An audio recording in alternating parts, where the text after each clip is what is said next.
মমতা ক্ষমতায় থেকে যত না চাকরি দিয়েছেন, মামলা করে তার থেকে বেশি চাকরি মানুষকে পাইয়ে দিয়েছে। ভারতবর্ষের বুকে একটা বিতর্ক তৈরি হয়েছে, গরুর মাংস খাওয়া যায় কি যায় না। গরুর মাংস খেলে পরে মানুষের কোনো ক্ষতি হয় না। আমি প্রথম ব্যক্তি সেখানে দাঁড়িয়ে শুকরের মাংস প্রকাশ্যে খাবো। আমি পাঁঠার মাংস খেলে উল্লসিত হই, আর আমি শুকরের মাংস খেলে আমি খুব দুঃখিত হব তা নয়। এটা ছাগলদের প্রচার। ব্যক্তিগত স্তরে কথা বলার কোনো সুযোগই নেই। উনি তো পাগল নন, আমিও পাগল নই। নন্দীগ্রাম কিন্তু চাকরি বিক্রির দুর্নীতি না।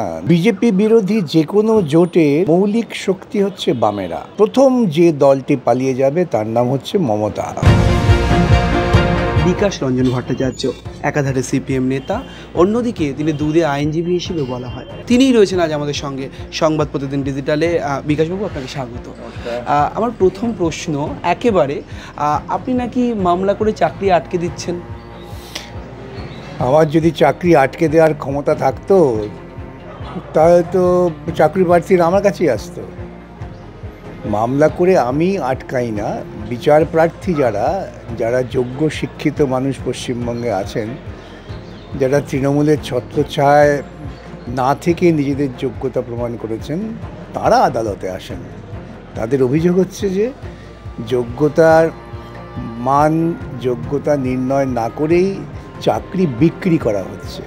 ভারতবর্ষের সংবিধানে সরকারি পোষণায় যে কোনো চাকরি বা যে কোনো কাজ, সেটা সমস্ত মানুষকে সমান সুযোগ দিতে হবে।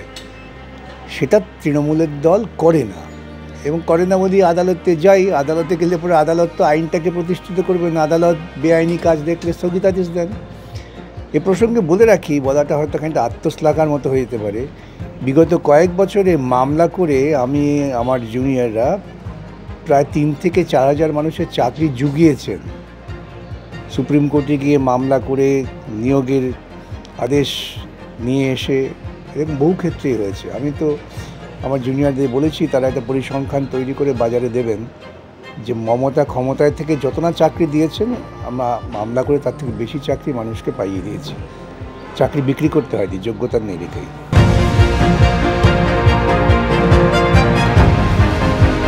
যারা মামলা করছেন তাদের কাছে প্রশ্ন করুন, তারাই জবাব দেবেন।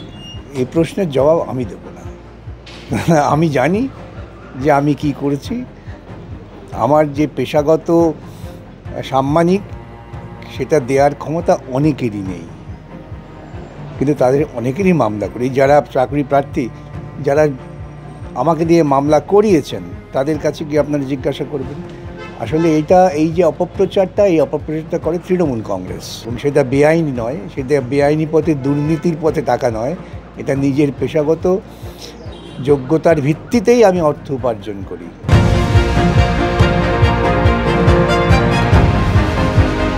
প্রতিবাদটা তো বামফ্রন্টের কর্মীরাই করালেন। নিরাপদা সর্দার, সেখানকার প্রাক্তন এমএলএ, তিনি তো মহিলাদের সংগঠিত করেছেন বলেই প্রতিরোধটা হয়েছে। প্রতিরোধ কি সঙ্গে সঙ্গে হয় নাকি? মানুষ নির্যাতিত হতে হতে একটা পরিস্থিতিতে যখন সংগঠিত হয়, তখনই প্রতিবাদের মুখটা চলে আসে।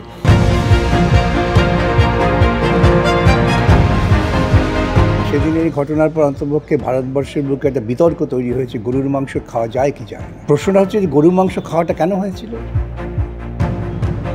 একজন মানুষের বাড়িতে যদি তার ফ্রিজে গরুর মাংস থাকে, সেই লোকটাকে পিটিয়ে মেরে ফেলে দেওয়া যায়?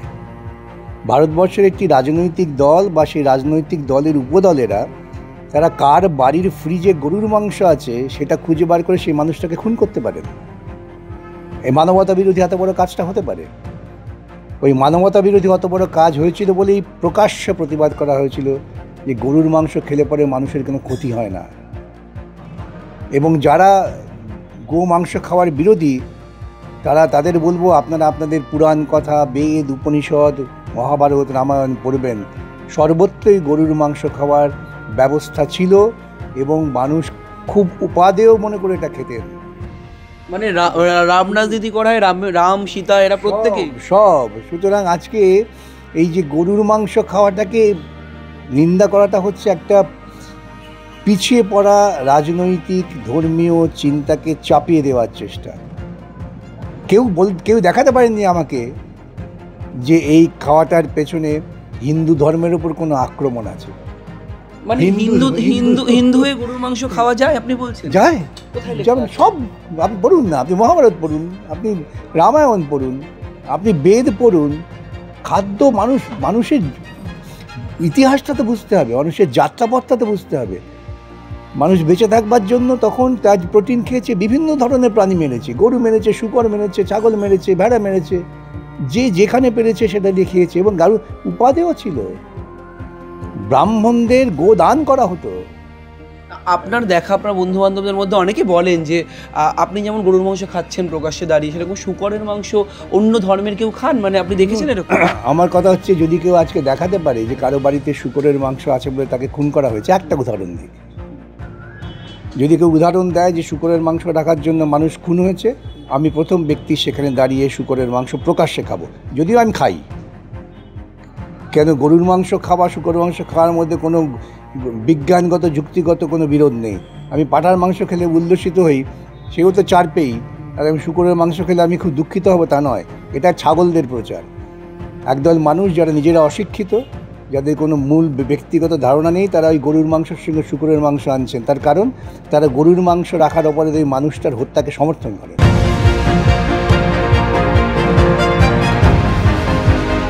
অর্ধসত্য কিন্তু মিথ্যার থেকেও খারাপ। অভিজিৎ গঙ্গোপাধ্যায় তার যে ইন্টারভিউ দিয়েছিলেন, সেখানে তিনি 3 জন আইনজীবীর নাম করেছেন।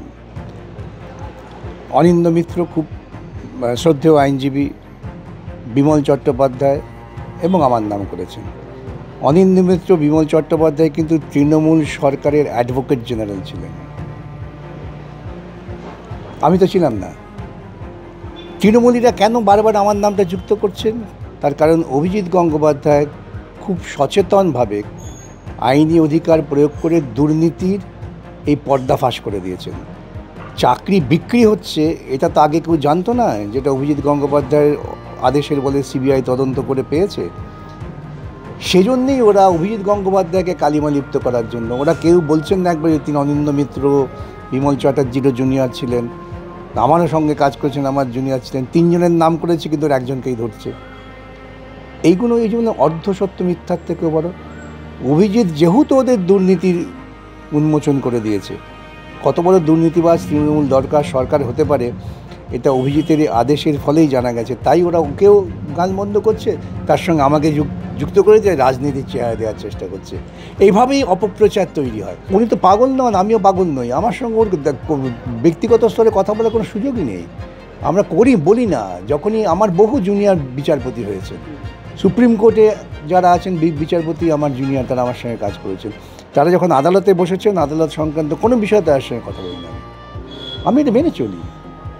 কেন, তাদের নিজস্ব সাংবিধানিক যে দায়িত্ববোধ, তাকে আমার সম্মান করতে হবে।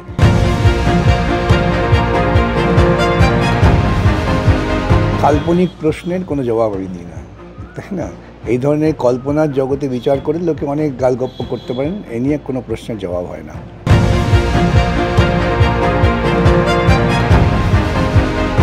নন্দীগ্রাম ছিল একটা উন্নয়নমূলক কর্মসূচির বিরোধিতা। নন্দীগ্রাম কিন্তু চাকরি বিক্রির দুর্নীতি না, নন্দীগ্রামে কোনো দুর্নীতির অভিযোগ ছিল না। নন্দীগ্রামে কি অভিযোগ করা হয়েছিল? যে সরকার জমি দখল করে নিচ্ছেন, সরকার, কোনো দল না, সরকার জমি দখল করছেন কেন? তখন নয়াচর একটা কেমিক্যাল হাব হওয়ার কথা ছিল। ভাবুন এর পেছনে কত বড় রাজনীতি আছে। একই সময়ে ভারতবর্ষের 2টো জায়গায় কেমিক্যাল হাব হওয়ার কথা, একটা পশ্চিমবঙ্গে নয়াচরে, একটা গুজরাটে। গুজরাটে কেমিক্যাল হাব হলো, কোনো আন্দোলন হলো না। নন্দীগ্রামে আন্দোলন হলো নয়াচরের কেমিক্যাল হাবকে বন্ধ করার জন্য। সেই আন্দোলনে ভারতবর্ষের সব রাজনৈতিক দল যুক্ত হলেন, বাম বিরোধী, বিজেপি থেকে আরম্ভ করে বাম বিরোধী সব রাজনৈতিক দল। সিঙ্গুরের কারখানা তৈরি হয়ে গিয়েছিল, সেই কারখানা সানন্দে পাঠিয়ে দেওয়া হলো, গুজরাট উপকৃত হলেন। কারা ওখানে আন্দোলন করেছিলেন? সামনে মমতা, কিন্তু পেছনে সমস্ত রাজনৈতিক দল, এমনকি বিজেপি সর্বভারতীয় নেতাও ছিলেন। উপকৃত কে হলো? গুজরাট। গুজরাটকে উপকৃত করবার জন্য, গুজরাটকে সমৃদ্ধ করার জন্য পশ্চিমবঙ্গের বুকে বাম বিরোধী যে চক্রান্ত হয়েছিল, সেই চক্রান্তের ফসল হচ্ছে নন্দীগ্রাম এবং সিঙ্গুর। আজকে মানুষ হাতে আঙুল পুড়ছে, উপলব্ধি করছেন।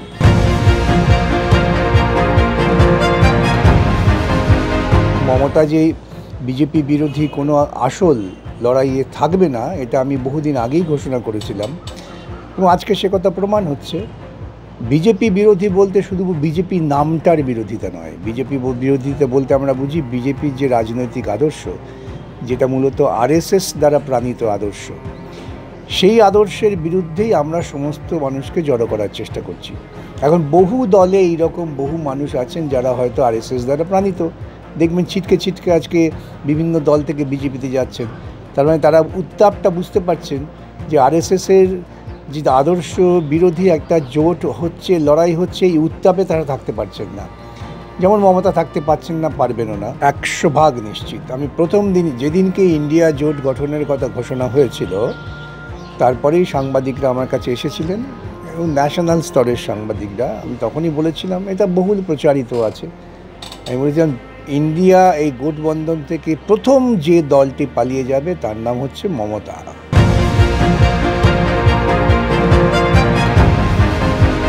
তখন বুদ্ধদেব ভট্টাচার্যকে খুব গাল দেওয়া হয়েছিল।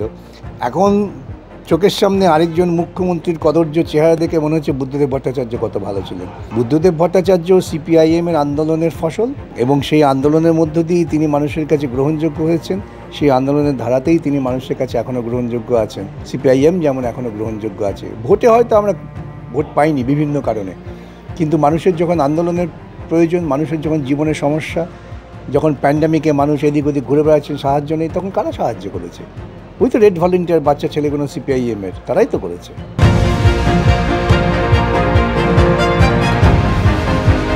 এটা হচ্ছে প্রতিক্রিয়া শিবিরের একটা প্রচার। মুখ তৈরি হয় আন্দোলনের মধ্য দিয়ে, তাই না?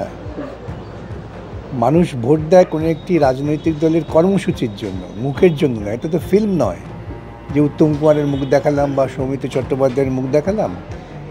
এটা দক্ষিণপন্থীরা প্রচার করেন, তার কারণ দক্ষিণপন্থীরা একজন ব্যক্তিকে সামনে ধরে এগোতে চান। জ্যোতিবাবু মুখ কীভাবে হয়েছিলেন, তাকে কে চিনত? তিনি আন্দোলন করে করেই কিন্তু আন্দোলনের সামনে মুখ হয়ে এসেছেন।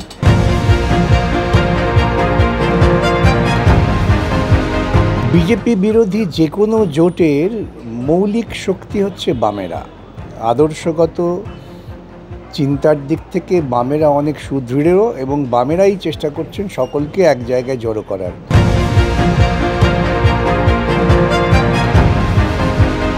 যারাই থাকতে চান তারাই আমাদের সঙ্গে থাকবেন, যারা থাকতে চান না থাকবেন না, এ নিয়ে আমাদের মধ্যে কোনো দ্বিধা নেই। বিজেপি বিরোধী লড়াইয়ে যদি আজকে কংগ্রেস থাকতে চান থাকবেন, অন্য কেউ আইএসএফ থাকতে চান থাকবেন, তৃণমূলের ভেতরে যদি কোনো সৎ লোক আরএসএস আদর্শের বিরোধী হয় থাকবেন।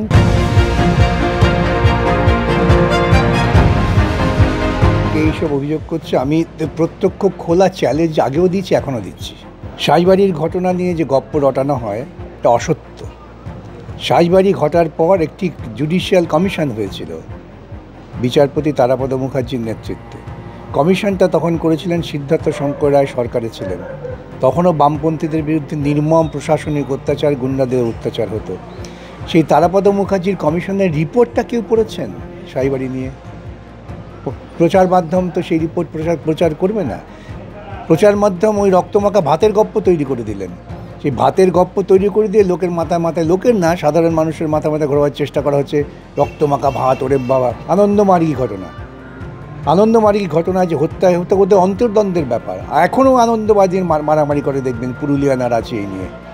আনন্দমার্গীরা পরবর্তী সময় পশ্চিমবঙ্গের বুকে অস্ত্রবর্ষণ করেছিলেন। আনন্দমার্গীদের যদি সিপিআইএম মেরে থাকে, তাহলে সেই সময় থেকে বাদ দিয়ে আজ পর্যন্ত তো আনন্দমার্গীদের মমতাও কত কমিশন করেছিলেন, কি হলো? রিপোর্ট কোথায়? কিছু কথা ভাসিয়ে দেওয়া যায়, যেমন ভাসিয়ে দেয় 56,000 কলকারখানা বন্ধ হয়েছে। যারা ভাসিয়ে দেন তারা 56,000 কলের নাম জানেন? মজিদ মাস্টার জমির হাঙরদের থেকে জমি কেড়ে নিয়ে মানুষকে ডিস্ট্রিবিউট করেছিলেন। আজকে যান মজিদ মাস্টারকে লোক ওখানে সম্মান করেন। তিনি জানালেন ঠিক কোন কোন বিষয়ে তাকে নিয়ে বিতর্ক হয়, তাও তিনি একেবারে খোলামেলাভাবেই উত্তর দিলেন আমাদের। ক্যামেরায় শুভজিৎ মুখোপাধ্যায়ের সঙ্গে রমেন দাস, সংবাদ প্রতিদিন .in।